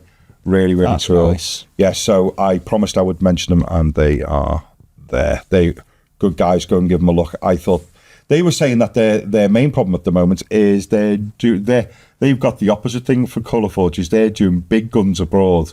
But really? Need to push a little bit more in the UK. But they're UK based, are they? They're UK based. Oh wow! Yeah, like I say, an ex Royal Navy and ex Royal Marine Commando. Oh, plumbing and with him being a Royal Marine Commando, I was in a headlock when he forced me into saying I promised I would do it, or he said he'd come and hunt me down. I think that's a good way to sell stuff, isn't it? Just thinking that. But I just turn up in your room. with a Royal Marine Commando dagger at your throat. Yeah. That's Okay, almost the yeah. advert, Yeah, isn't it it? is, It's like, Yeah. That's it. But yeah, really, I was really impressed with them. And the other one, unfortunately, I've got the flyer with me because I can't remember the name of them. But the concept, and they're going to go live in July. It was a couple of chaps had finger golf. Yeah, But I a did golf club on your finger, Yeah. and you tap it from a little sponge green, and you can actually then have the actual green that you with your hole and your flag on another bit, so you could literally like go, right, I'm on the coffee table and that's on the dining room table, and you can add a little hard foam ball, and you wish can I'd play. seen And they are this. designed so that the swing of your finger, because my boys tried to, I didn't get to try it out, but I watched both of my boys doing it, and one of the two kids, I can't remember which one, was trying to flick it. Yeah. And he went, don't flick it. He said it's designed on your finger with exactly the right angle, that if you swing it and follow it through with your hand, Oh, right. it's like doing it Would you with do like a full arm swing, or do you do a wrist swing? well, it depends how far it is away, I suppose, yeah. But it was really, really cool. That's fun. But it looked really, really good, and they got loads of expansion ideas for it as well that they were showing me. I was really impressed with it. It looked. That's good. It reminds me, there's one that my kids loved. I mean, I took my son last year and I took my whole family this year, and there was one called Shape Invaders. And it's right, it was as soon as you walk in, you go to the left, and there were a bit more left this time than last year. But this is basically a board, and on the board you get, all they are little like neon, almost fluorescent see-through shapes. You know, like the sort of plastic you get on old Legos space thing. And there's bright yellow and bright orange, and what you do is you set up a mothership, a load of shields, and then your aliens or your things, and you basically just flick them across this board at each other. And they were there last year. They're like, oh, we're coming to Kickstarter soon. So I went over to it this year thinking, oh, I can buy the pack. Nope, they're still coming to Kickstarter soon, because since then they've added like stretch goals, like a board, a table. They've made a whole table you can play on with neon lights and stuff in it. I'm like, this is all good, but just want to play the game. Yeah, like that. I think that's like, I guess one of my gripes about going to the expo. Like last year, there was this really cool game that, and we have it now. It's kind of like reverse Jenga. So you have to make a tower, but all of the blocks are different shapes, and some of them are circles, and this, that, and the other. And we played it, and we were like, and they had a really cool stand. It was made to look like a living room and that kind of thing. And we're like, this is awesome. Can we buy it? No. And like when we did the game, I think they sold out as well, and we're trying to find it online, can't get it anywhere, and you're just like, no. Well, it was like that with. I wish I didn't know this existed. It's like my boys played Star Wars Unlimited, the new Star Wars card game, and then couldn't buy that anywhere either. Yeah. Oh, it's gone. And Element said, oh, we'd had some starter sets for it. We haven't had any of the booster packs for it. I'm a bit hesitant on it because I don't mind a card game in a box, but when you have to start buying boosters, the thing is that starts to become, that's. If it was there, you'd have bought it, wouldn't you? Yeah, I'd have bought the starter box. Yeah, because you everybody, and I've noticed this about cons. People are so eager to. People were walking around with carts. Yeah, wheelie carts. Oh wow! To like put stuff in, and that seems to be like a done thing at cons, because carrying around all the board games. Yeah, I mean, I'm so glad I've got mates who work stands, because I was like, can I just leave these with you? Because all of the leave it and pick it up later stuff, they'd all sold out apparently. Yeah. And that's it. Like, talking of carts, because it just made me think about it, and you've got the photograph on your phone, so we'll see if we can get Pat to slot it in. Yeah. Was the how good was the big guy with the beard cosplaying Fallout? Oh yeah, that was all of the cosplayers, but yeah, it was fantastic. Like, and he didn't work for Thingy, did he? No. Yeah, we'll get the photo up. So there was a guy who's just stood at the Modifius booth, and he'd I forget his name. I met him on the Friday, and like in the power armor. Yeah. No, the power armor. He was in the blue suit, but he'd done it look like he'd been round the block a few times. Yeah, the rifle was really cool. Yeah. He had a backpack, but the backpack had like one of them foldable little trolleys in the corner of it, and he'd even weathered the wheels on it. And I was like, wow. He'd really done it. He was on. I don't think I got his name. But he was I forgot. Really lovely chap. If you're watching, I'm sorry, but the other guys I do know who do the cosplay. There's M, who's Limestone Forge. She's the Imperial Fist. There's Davrig, if I'm pronouncing it right, who is Iron Warrior cosplay. Dave, of Exeter cosplay. We should honestly, I'm going to speak to. We should get them these on. guys on the show, and because the engineering of what they do for like the Space Marine suits is insane. But Dave, bless him, brought 4 suits. So day one, you walk in and you've got Dave from Mini Wargaming, Matt from Mini Wargaming, Gaz from Mini Wargaming, all wearing giant Space Marines waving you in. Yeah. And it was absolutely brilliant. And I walked it bear in mind, I walked in with my family who'd never been to one of these before. My wife's quite nervous around crowds. And as soon as we walked through the doors, I was like, right, I'm going to go get our tickets if you want to do here. Next minute, we're accosted by 4 massive Space Marines. And then Chloe comes over, who's Lady Kane online. She's like, hi. And Emma's like, that's my wife. She's like, like, it's okay, guys, we're just gonna go to thinking. I was like, breathe. They're not giant men, they're just wearing costumes. It was a shame. I tell you, it was a shame he wasn't there this year, because I really thought it was really cool last year, and I was hoping I would see it again. Was the big Necron? Oh yeah. Which was really From cool. Combat I Cards. didn't see that. Yeah, Ben You never was the seen him guy's last name, year, did you? No. And he was No. brilliant. Oh yeah, he works for I think it's the Combat Cards game. Yeah, he and does, He just yeah. works for them, and he does cosplay. He's like, yeah, I'll dress up. Why not? Amazing. Yeah, They were absolutely really good. brilliant. He was really, really good, to be fair. It was a shame he wasn't there this year. Yeah, I haven't been to a con in ages, and it's really funny. In the morning, like my girlfriend was like, "Oh, what shall I wear?" And I was like, "Yeah, just whatever you want. Probably just be comfortable, because it's going to be like a day." And she had some dungarees, and I bought some dungarees recently because I was like, "Oh, I've never had a pair. Like, I want to get some, but I've never been like brave enough to wear them outside." And I was like, "Oh, we can't both be wearing dungarees. That's going to be a bit embarrassing, isn't it?" And people will be looking at us. Oh my god! And then we got tickets, and then we met with you, and then all these guys in like amazing orc cosplay. Yeah, that was Nerd Princess is her name. I forget her. Frankie, who goes by Nerd Princess, came with, I don't know if it's other half, but her and this tall lad were like, there was like crazy 4 orky, people or weren't something, they? weren't there? Yeah, it was amazing. And then my girlfriend looked at me and was just like, "Are you worried about wearing dungarees?" Oh, it's good. The last few I want to give a shout out to are the guys with, and this would be like, it's one of the things like I'd love as an extravagant purchase, and I'm so glad I took my wife, because I've been trying to talk her into it for years, and I think I'm finally winning her around, is the gaming tables. Well, yeah, there was a couple of different variants. I've took a photograph of one of the ones that are the pre-built gaming tables. Which pre-built? Not because there's the other guys who's the folding, and then there's But the ones who do like $2,500 or something. Well, there was Geek and Son are always the big show. Like they had one of the streets named after them. Yeah, so Geek and Son were there. And like, it's weird because I'd worked, I was there, sort of there to be with my mini factory, but also wanted to promote One Page Rules, and they were good. But they all had like avenues named after their stands. So Geek and Son had a whole avenue. They had a massive yellow banner, and these tables start at like 2,000 but like go up to 8, 10, 12, custom built, crazy. But wow. The ones I really want to give a shout out to, because they're local lads to me, like literally they're from Mansfield, is Natural 20 or Nat 20, who had a smaller booth, but they said it was every year they sell more and more, and they do custom orders, and they're absolutely great. Who did you get? I'm just gonna have a look. But these are again, and it's custom tables, but what I love about them is, so for anyone who doesn't know them, hopefully we might have shown some pictures by now, I don't know. I didn't take any pictures, so you guys are going to have to I didn't send have me. these. I've even forgotten the first time when you were like, "Oh yeah, we'll put a picture up." I can't even remember what that was now. That's fine, don't worry. I'll just send you all my photos, and Brilliant. then you have and when to I deal edit with it. I'll have to deal with it. You'll have to dig through. Yeah. But you've got one, haven't you? Yeah. So I think that is Nat 20. Yeah. So really they were impressive. really nice. Yeah.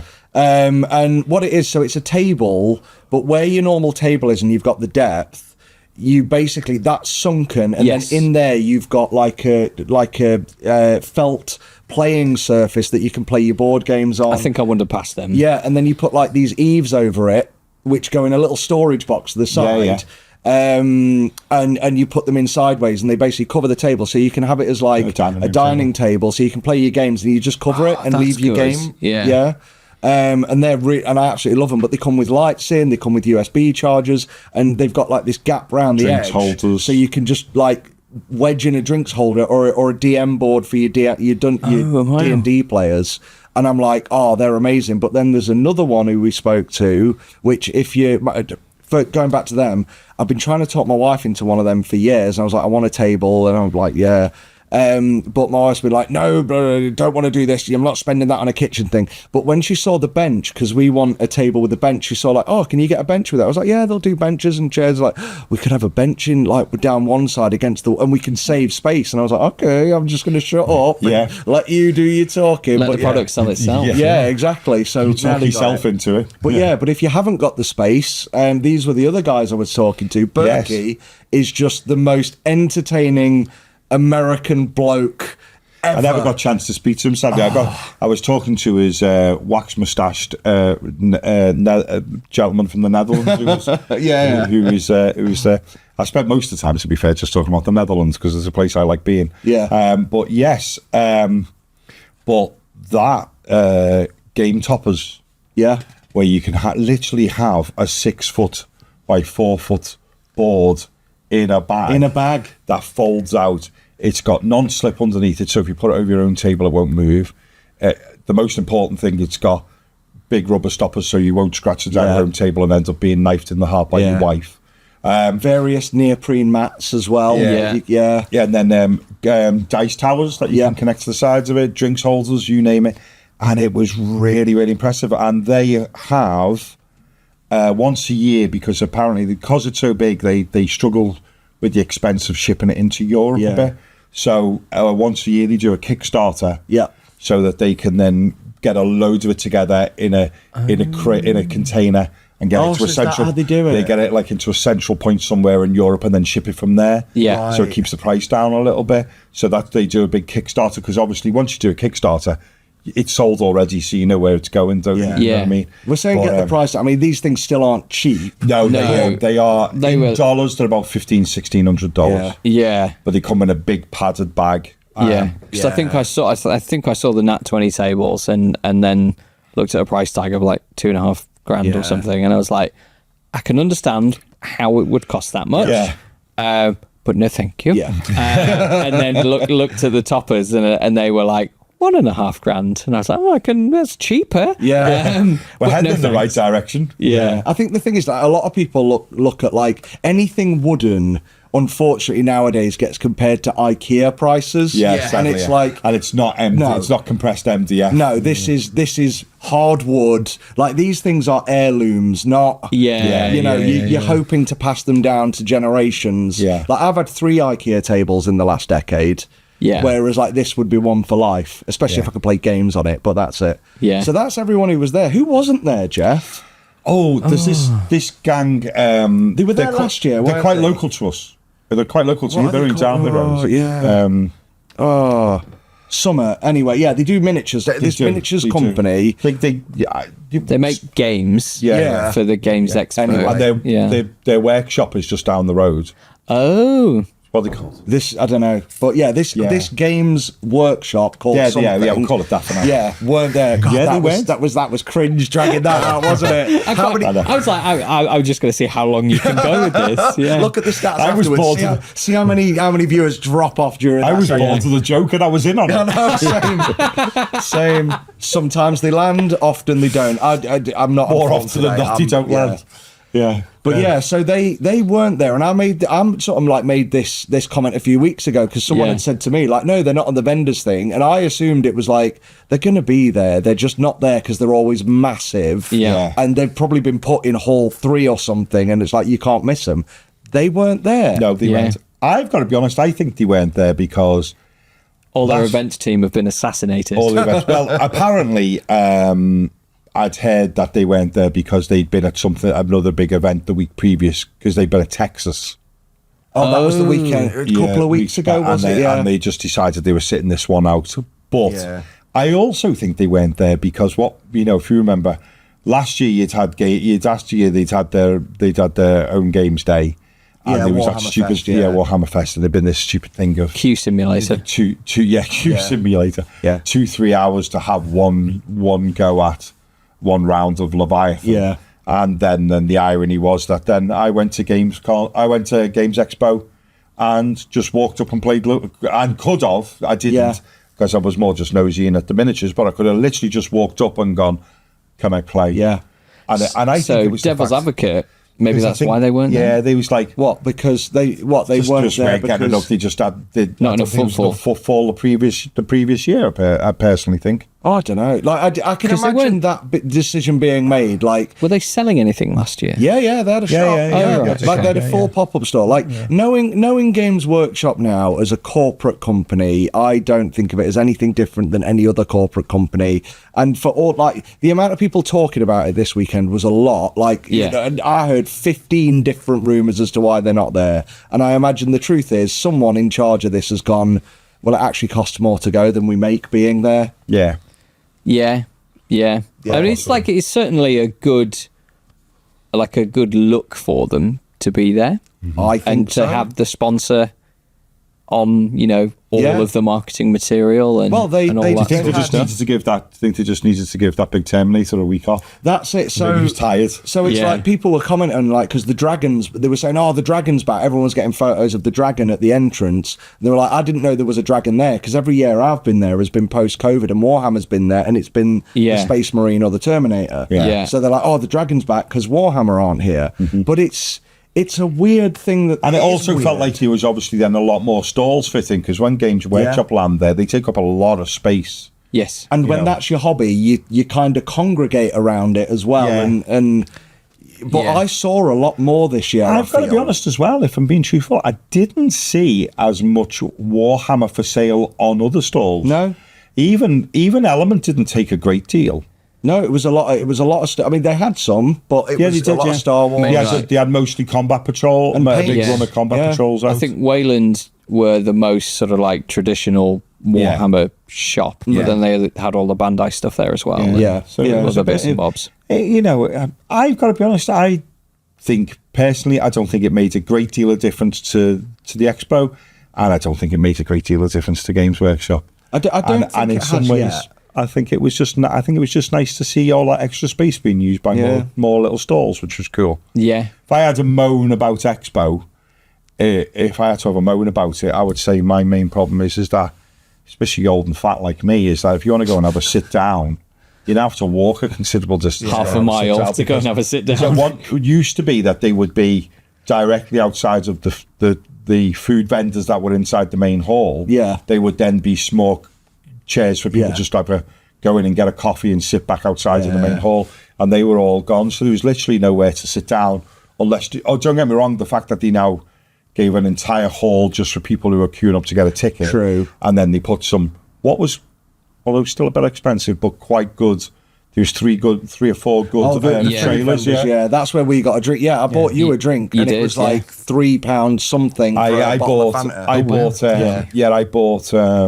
Yeah, I got my lunch from there. I bought 3 bottles of fizzy drinks, and it came to £8.40. Yeah, Yeah. I might have been off then, but yeah, it was But it something was like, like and I that. thought, well, if I had bought 3 fizzy drinks at one, even at the hefty top end of 150, Yeah. when you play News Agent's Yeah. price, 150 a bottle, that's still £4.50. Thought I've nearly paid, Yeah. paid double. Yeah. This to me is the reason why Warhammer should have been there, because then it would have looked cheap in comparison to the price of the food. Yeah, maybe. Yeah. Because day one, me and my wife, we bought 3 burgers and burger and chips and a chips, £58. Yeah, no, two or three drinks with that as well, £58. That was from one of the Yeah. thingy vendors. But day 2, I found if you walked outside, go to the Hilton, walk all the way through the Hilton out the back, there was like a secret food vendor, like street food, loads of vendors. right, and it was okay. brilliant. So I had a hot dog from there. It was dead nice. Yeah, because I had a burger from Hall 3 where you get your tickets from. Yeah, Because I yeah. remember there being loads Yeah, of that's seats. right, yeah. And about it being like really busy, I think there was a group of people sat on a bench, or like they were trying to go like, oh, some of our mates are joining us, and then someone was like, well, they're not here now, and just like sat down and has just sort of watched half of this sort of argument happen about seating and this, that, and the other. And I'm like, oh. And then I was like, I really want some chips. Went to the burger place and then ran out. But they were in the fryer. But then they were like, no, we don't have any chips left, because I think they just want the queue to keep moving. yeah. And then the person after us like got chips, and it was really sad. So They obviously watch the show. They just first don't world like problem. you. Yeah, that's it. Yeah. No. So I mean, yeah, I absolutely went there to spend loads of money, and the first people that I bumped into that were like, "Hey, Pat," I was like, "Yeah, I'm ready to spend. Like, I'm so keen." And I didn't. Nothing really sort of tickled my fancy. If even if Games Workshop were there, I wouldn't have bought anything unless they'd had, I don't know, like I want the Orc Big Mech or whatever, that new one, but he got announced on Sunday that he's individual now. Yeah, the mech boy. Yes, that's it. It's a very nice miniature, that as well. Yeah. So, I think it's your goal to buy all the orcs before you start painting the orcs. No, It just looks like it. I picked up a Boomdacker Snazwagon, and I was like, I could buy this, but then I've built some vehicles, and you have to have sub-assemblies with all the guys, and then so you have to keep the roof off, and this. I was like, you know what, I can't be arsed building that. Yeah. I don't really like the look of it. I don't want to have it just for the sake of it. I only wanted a Boomdacker Snazwagon because of the way James saying that. I know. Yeah, say it again. Say it again 3 times fast. Boomdacker Snazwagon, Boomdacker Snazwagon, Boomdacker Snazwagon. Well done. Yeah, it's not that much of a tongue twister, I don't think. But I only wanted a Boomdacker Snazwagon because of the way James Workshop pronounces it. What? Because you generally go Boomdacker Snazwagon, but then he's he's on the phone and he's just like, oh yes, we want all of the children to get their Boomdacker Snazwagons or whatever. Like it's like Matt Berry. If you just say, hey, like that. pronounce this, please. New York City. Yeah. He's landed a good role because someone's come in and gone, we need you to be funny. It's like, I can do a great impression of Matt Berry. Like, fantastic. Yeah. I obviously Yeah. can't. Because we can't afford Matt Barry, but Yeah, exactly. Yeah, like, can you imagine Matt Berry playing James Workshop? I love it. How much? I don't care what the money is. That is marketing. Yeah. Like, spend it. That would get everyone. Yeah. Like, Yeah. what? An orc? What? Yeah. Fuck off. I still think their apology video for the Votan codex being utterly broken was like the funniest thing ever. Yeah. And apparently the cut that nobody saw because it got banned in Germany. Like he picks up the phone and he's like, "What? The Germans?" Yeah. So yeah. It is. You're right though. It's like you go there and I think you go to the Games Workshop stand and that was there before. Yeah. And it's like, other than the Forge World stuff, I guess, everything you pick up and you look at and you're like, well, I could walk over to the show's sponsors, Wayland Games, over there and get it cheaper. And get it like it's 10 or 15% off, unless it's a new release, it's more, isn't it? I guess, this is the further and further I'm falling down the hobby trumpet. Like, I was in Element Games and I was like, did you bring any oil paint set? And he was like, no. I didn't really what sort of store are you? Yeah. Oh, shit. You don't have any magenta. I just went shopping afterwards and got the very niche specific stuff that I got. And like, I quite like, I love playing the Exploding Kittens. I think that's a fantastic game. I'm quite a fan of those like smaller, easy to play card games. Yeah. If you like that, try Doomlings. I just want to say it's a similar thing, but it's quite worth picking up. Go on. And Keris picked up a few of them, and I was looking at them, and it's like, it's quite, for the ones that you've never heard of, it's quite a risk. Yeah. Because sometimes it's like, they're 10, 15 quid, which in games in a box is relatively cheap. And Keris picked up this one that was about like competing villages for best garden of the year, and what sort of sold it to me was it said like beautiful gardens and petty grudges. So I was like, amazing, like I'm going to be able to go like, oh, Cynthia's grown her hyacinths too tall, she's the talk of the town, or like she's using that fertilizer that's banned, or something along those lines. Tell us you're from Cumbria without telling us you're from Cumbria. Yeah. And we played it last night, and there was no mechanic for petty grudges at all. And I won, but I didn't necessarily felt like enjoy a hollow myself. victory. Yeah, it felt like a hollow victory because you'd not managed. You hadn't got the chance to screw your girlfriend over. yeah, that's it. I'd be like, oh my god, like you'd be like, oh, this other town is doing really well, go and sabotage their roses. Like that would be so, and then you steal a card off them or something Still, like my that. favourite for that is, and I know I've talked about it many times, but God, it's brilliant. Is the board game of Spartacus. I've never played it. Oh, it's brilliant. Yeah. It's brilliant because it's got so minimal rules. It's a card game, it's card based, but with an arena. And at the end of every round, you have your gladiators will fight. Right. But what's great about it is that you do things like blind bidding when you go, right, a new gladiator has been made available for sale, and you count all your money on the side, and then you put the fist down, and then you go, but you can do things like you go, well, or you go, you've got a great gladiator, you want to sell it to him. Yeah. In the game terms now, he's become my main competitor. You're like running the third spot, and I can go to you because there is no rule to say you can or you can't, and go, I will literally pay you more money not to sell it. You can literally, and then what the best thing about it as well, every like gotcha card that will go, I'm going to play this and it's going to screw you over. There is a card which was a swear word from the TV series that you can play, which blanks out any other card from being able to take an effect. Yeah. And that card is called Jupiter's Cock. Can literally go, you've got me at that. Because remember, it was a swear word of the show, wasn't it? Jupiter's Cock. So you can literally play the Jupiter's Cock card and it stops anything else. Is this based on the show then? Yeah, completely based on it. But, and its coolest thing is, and it sounds ridiculous, it comes with little pre-molded figures for the gladiators. And you can bet on things like decapitations happening and so on and so forth.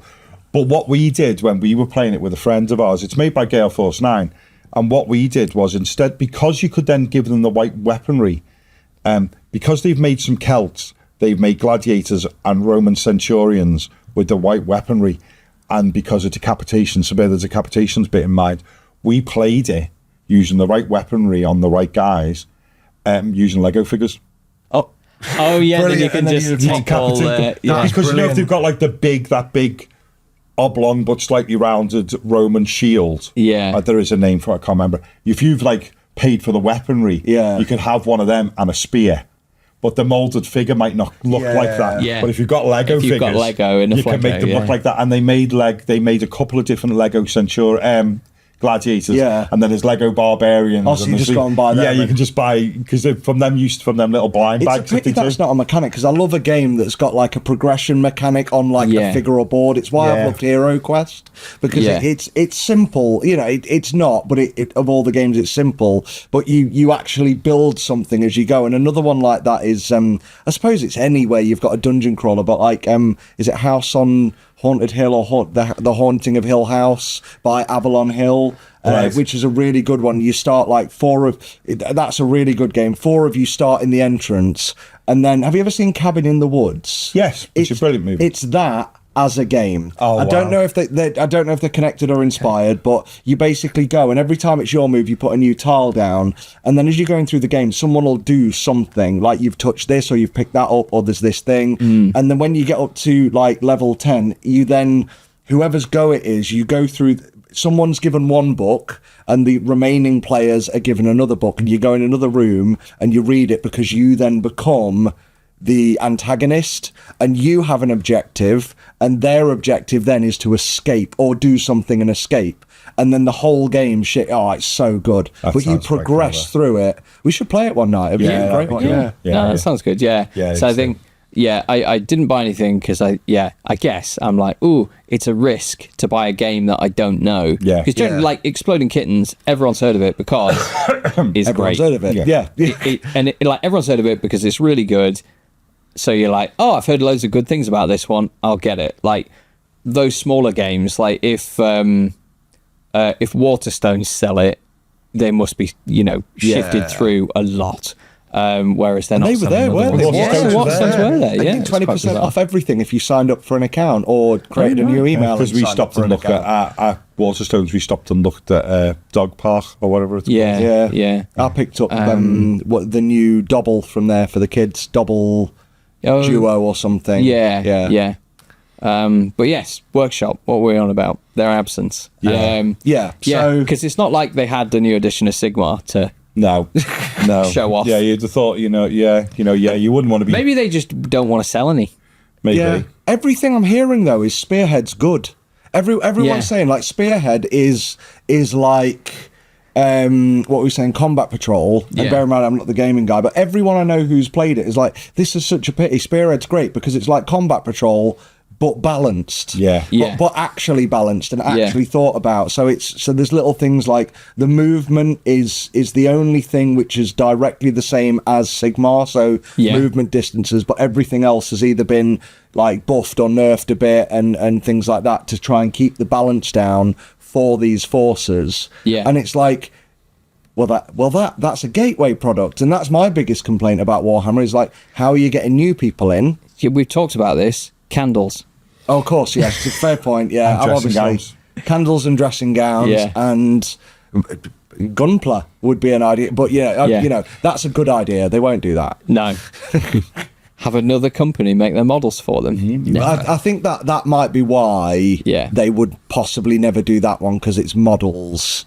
Yeah. But, you know, anything else, like... It's models on a sprue, like it's very close, isn't it? Yeah. At least with the Joy Toys, they're action figures. They're not. Yeah.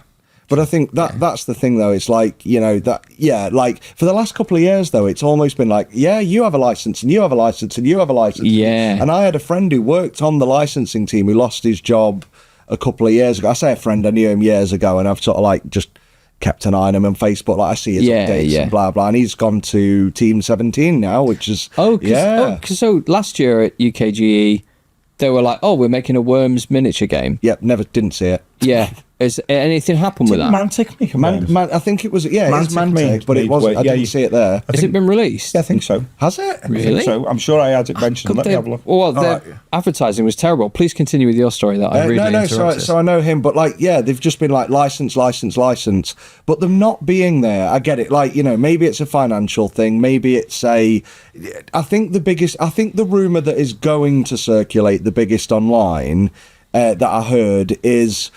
Everyone complained about Warhammer Fest so hard that they're avoiding UK events to avoid the backlash. I think whether that may be true, but I think that's going to be the biggest rumour that circulates around the interwebs is why they weren't there is because of that. Yeah, like I definitely heard that.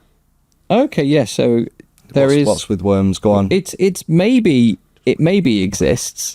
There's Worms the board game, but I don't know if that's the Mantic one. If that's like the Mantic one or not. But that's still in conjunction with Team 17. Yes. Worms the board game, the Mayhem Kickstarter box.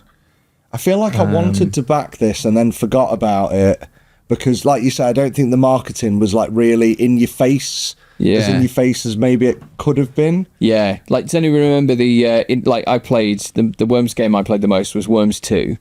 And I would never skip the Team 17 like logo intro because it had like electric guitar, like a really cool riff, and it was just sort of like gearing up. But then the worms were gearing up as well inside of the letters. This guitar riff would come in, it'd be like and then it would cut to a worm like racking a shotgun or like pulling out a minigun or something, and that like just takes me right back. It was such a game back in the day. Me and my mate had an Amiga, so we'd go around and we had it like black and white monitor, so we'd play it on that, but we'd play it all day, hours just trying to see the new things. Just like that one used to be back in the day my mate had, and then I played it on my phone was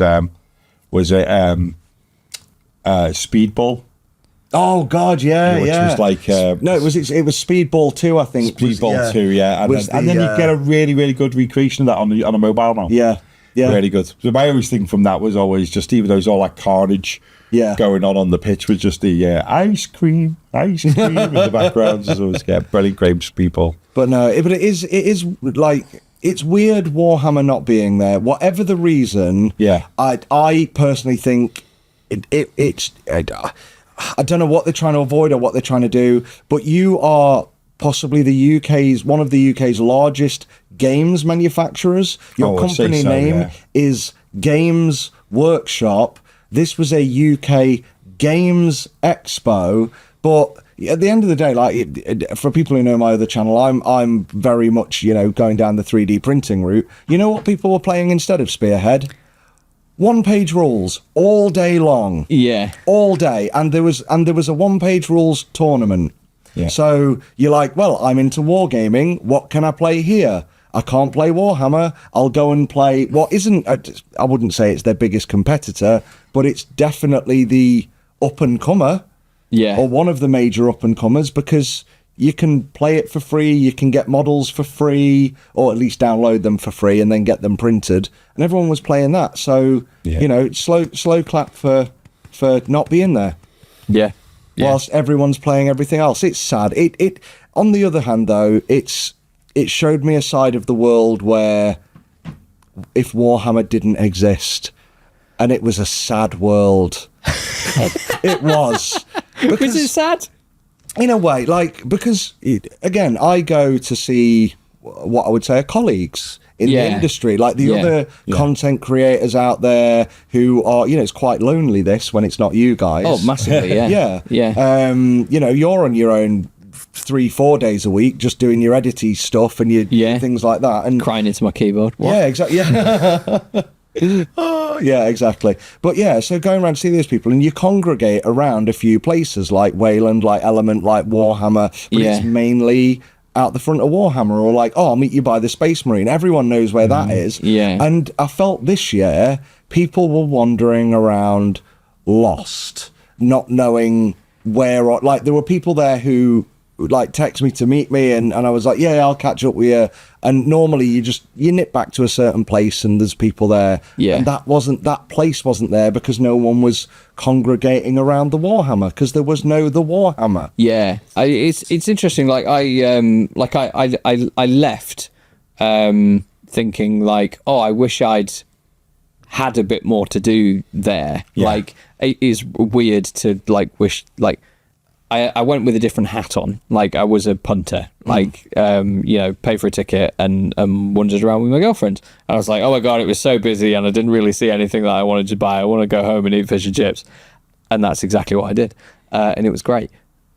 Yeah, I kind of left thinking like, oh, I wish I'd worked it, because there wasn't like, I guess there wasn't that sort of like loads going on or this, that and the other. Like, I loitered around like Element Games and chatted to people that I knew for a bit.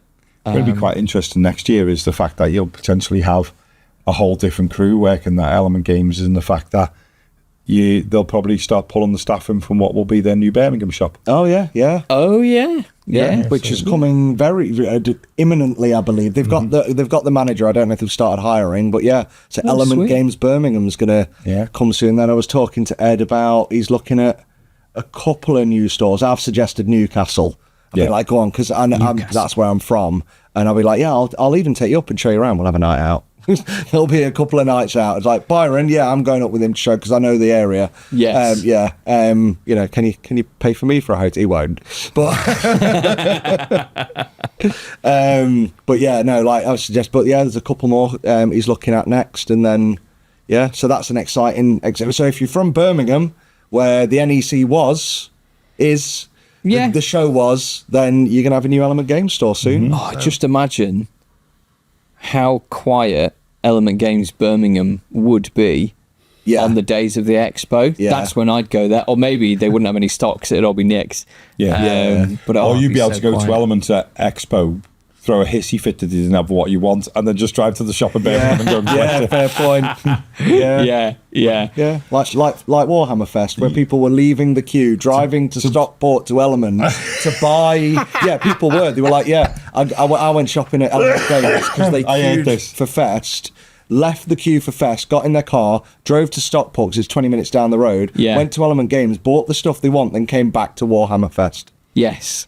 I heard that the queue was so big, apparently people were picking stuff up, and then just apparently the shoplifting was pretty crazy. The rumour of the shoplifting. But it was easy. Like, I was explaining this to someone, because it was, the queue went away from the shop, down past Golden Demon, and then back up past the shop and behind it. So anyone could be like in the queue going, you know what, I'm not going to get this, and leave, say that out loud, and then walk away to go back to the shop, but walk anywhere. Shoplifting, not through not through actively wanting to steal, but in the end shoplifting just through apathy of going, I can't be bothered in the queue, off with it. Do you know what I mean?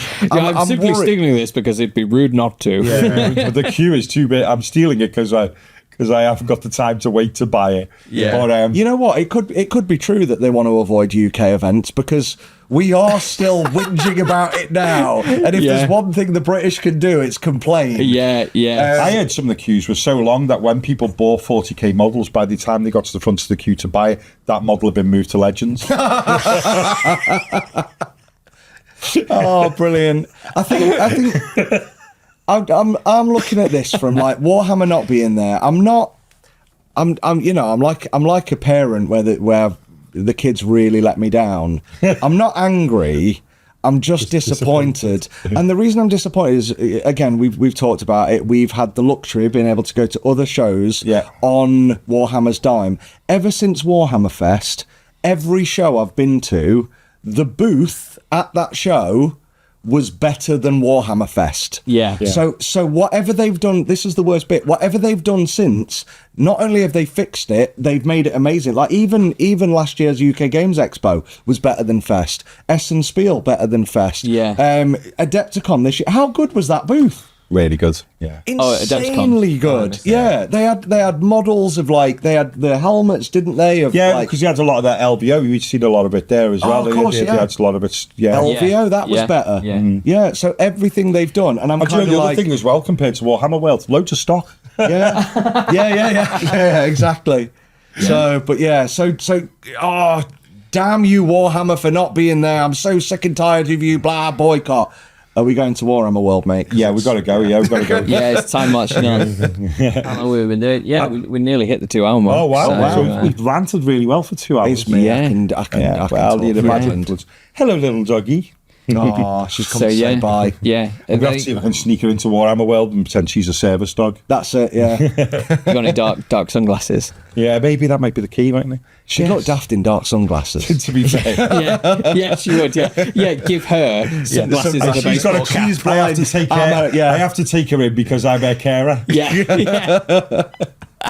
Oh, bless. Unfortunately, I think she's a bit more well known. So now we've ranted about a company. Let's go and buy loads of their Stuff things from their company. from them. Yeah, I think. But no. Yeah, I think in summary, like my point of view, it was just a shame not to see them there. Because I think as far as UK events go, like they're not doing any of their own in the UK this year, so it would have been nice for it to happen. Someone was saying they were like, oh, they're so big now that they're just doing like the US and Europe.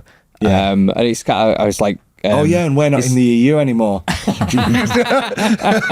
yeah, They're putting more truth in that than you realise. Like when Iron Maiden, when they've finished having a nap and they do another world tour, they do like one date in the UK, and they could fill any stadium that they wanted to go in. Like they could do Nottingham, they could do Birmingham, they could do London, Edinburgh, Cardiff, whatever. But they're like, nah, we'll just do Wembley, and then we'll sod off to South America. And you're like, oh, Iron Maiden. Yeah. So maybe Warhammer are just like, hey, other countries exist, guys. It's not all about you. And we're like, yeah, it is. Yeah. We've got quite a lot of privilege, haven't we, being in the UK as Warhammer fans? Pricing is expensive, but lower It's here probably than the pretty best much than anywhere else. in the world. On behalf of everyone in Australia, I'm so sorry for you. But I think a lot of that's like their governmental tax and stuff. I don't know. But we do have a lot of Warhammer privilege. So again, whilst we're making flippant jokes, and I think based on a few conversations we've had this week, a lot of this is jokes, guys. But yeah, like if there's a few jokes in there. Like I'm a huge Warhammer fan. I'm going to keep buying Warhammer. I love Warhammer, and I'm really sad that they weren't at the places that I love going with my fellow Warhammer fans. Yeah. I think that's it, isn't I it? think that's probably about as best as you could. Yeah, I'm sure there's a business case for not going, but we don't care. Please come back. Yeah, we don't care. That's not our problem. Our problem is be there. Nice to see them. Yeah. Should we go to Warhammer World then? Let's do it. Bye, everyone. Thanks, everyone. See you next time. Bye-bye.